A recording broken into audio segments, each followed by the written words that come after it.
And a story you'll see only on 9 on Your Side. We are hearing from the father of the driver in that fatal crash that injured 4 Monroe High students and led to one's death. We're also getting new information about the crash itself. 9 on Your Side's Kristen Swilley sat down exclusively with that dad this evening, and she joins us now with the new developments on this story. Kristen.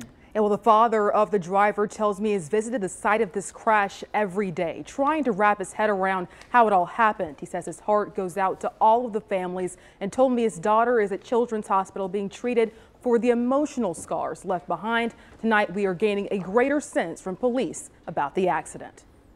The traffic crash report confirms this white Tesla was headed eastbound on Milliken Road when it veered off the right side before overcorrecting, going into a ditch, striking a fence and a telephone pole, leaving the car looking like this and sending 4 Monroe High School students to UC Health Westchester. 3 of the students were released over the weekend. A 4th died. We now know that was 17-year-old Kaylee Jackson, who was ejected from the car during the crash. Police say she wasn't wearing a seatbelt and the driver may have been speeding. Police don't believe drugs or alcohol are to blame. Sergeant Melissa Gerhardt says crashes in the area aren't uncommon. We do get a lot of crashes on Milliken Road. It's hilly, it's curvy in different spots. It's straight in some spots. It's just one of those old rural roads where you don't know.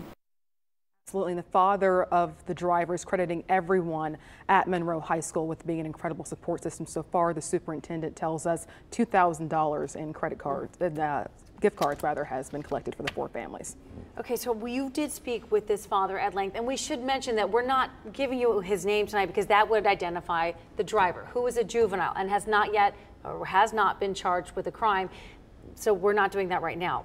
How are he and his family handling what has happened here? Sure, it's interesting, Tanya, because I spoke with him on 2 separate nights. I spoke with him last night, and he was just really having a hard time emotionally, and I think he's doing a little bit better. It's day by day for all of these families, but they're really, as I said, just trying to wrap their heads around that the daughter is really having a hard time. I mean, these were her friends all throughout high school, headed to prom, and you just never think something like this is going to happen. They take their pictures as these kids are going off to prom, expecting a night of jubilee and everything else, and this is what happened, obviously. So, but we have to talk, while our hearts break for these families, we do have to talk about this investigation. Where do things stand right now as the investigation unfolds, and how are the other students doing?